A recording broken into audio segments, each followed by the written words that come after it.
Hello बच्चों, let's see the question. कह रहा है कि which of the following statement is not correct. तो पहले कहता है कि primary amine show intermolecular hydrogen bonding. बिल्कुल सही बात है बेटा। प्राइमरी अमाइन क्या होता है? RnH2। ये इंटरमोलिकुलर हाइड्रोजन बॉन्डिंग शो कर सकता है। इसके पास क्या है? एक लोन पेयर है, एक R ग्रुप होता है, 2 हाइड्रोजन होता है। तो क्या करेगा? दूसरे अमाइन के साथ, दूसरा अमाइन होगा उसके हाइड्रोजन के साथ इस तरीके से हाइड्रोजन बॉन्डिंग शो कर सकता है। ठीक है। सेकेंडरी अमाइन भी कर लेगा बेटा। दिक्कत आती है बेटा टर्सरी अमाइन को हाइड्रोजन बॉन्डिंग शो करने में। क्यों? क्योंकि स्टीरिक इंडेक्स बहुत ज्यादा हो जाती है, तो सोल्वेशन इफेक्ट शो नहीं कर पाता है। इंटरमोलिकुलर मतलब वाटर के साथ भी नहीं शो कर पाता और खुद के साथ भी नहीं शो कर पाता ड्यू टू स्टीरिक इंडेक्स, इतने स्ट्रॉन्ग हाइड्रोजन बॉन्डिंग। ठीक है। तो यहाँ पे हाइड्रोजन होगा, यहाँ पे नाइट्रोजन का आर ग्रुप है, ये आर ग्रुप है, तो ये हाइड्रोजन बॉन्डिंग है। But in case of tertiary amine क्या होता है बेटा? ये एल्काइल ग्रुप तीन तीन लग जाएंगे यहाँ पर। तो ये क्या करेंगे? कोज करते हैं स्टीरिक इंडेक्स को। तीन बड़े ग्रुप होने के कारण बेटा ये क्या होगा? अगर हाइड्रोजन बॉन्डिंग कर लेगा तो और भी ज्यादा स्टीरिक इंडेक्स आ जाएगी। इस कारण से बेटा टर्सरी अमाइन मेरा इंटरमोलिकुलर हाइड्रोजन बॉन्डिंग शो नहीं करता। एक बात ये ध्यान रखनी है। ठीक है।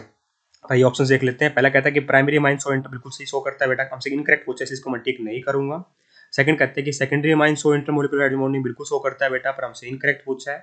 थर्ड कहता है कि टर्सरी अमाइन शो नहीं बेटा, टर्सरी नहीं करेगा ड्यू टू स्टीरिक इंडेक्स, तो इसको मैं टिक कर दूंगा। फोर्थ ऑप्शन देखते हैं अब।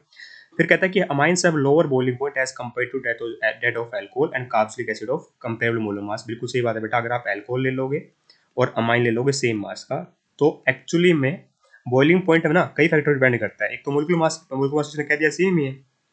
दूसरा फैक्टर होता है बेटा हाइड्रोजन बॉन्डिंग। जो स्ट्रॉन्ग हाइड्रोजन बॉन्डिंग शो करेगा वो हमारा उसका बॉइलिंग पॉइंट ज्यादा होगा।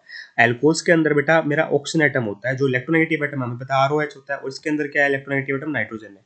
तो ज्यादा इलेक्ट्रोनेगेटिव एटम होता है वो ज्यादा स्ट्रॉन्ग हाइड्रोजन बॉन्डिंग शो करता है, इस कारण से। और हाइड्रोजन बॉन्डिंग से बॉइलिंग पॉइंट बढ़ता है। तो एल्कोहल की हाइड्रोजन बॉन्डिंग ज्यादा होती है, इस कारण से उसका बॉइलिंग पॉइंट ज्यादा होता है। सेम बेटा केस बेटा मेरे कार्बोक्सिलिक एसिड में, वहां तो दो दो ऑक्सीजन ग्रुप होते हैं। ठीक है। और ये ऑक्सीजन ही हाइड्रोजन बॉन्डिंग शो कर रहा होता है। ठीक है। जिस कारण से बेटा मेरा कार्बोक्सिलिक एसिड का भी हमारा ड्यू टू हाइड्रोजन बॉन्डिंग ज्यादा stronger hydrogen bonding, boiling point ज्यादा होगा, और एल्कोहल्स का भी। तो ऑप्शन नंबर 4 परफेक्टली करेक्ट है। ठीक है। तो हमें पूछा गया था इनकरेक्ट, इसको भी टिक नहीं करेंगे। तो I hope you got the answer. Option number 3 is correct here. Thank you so much.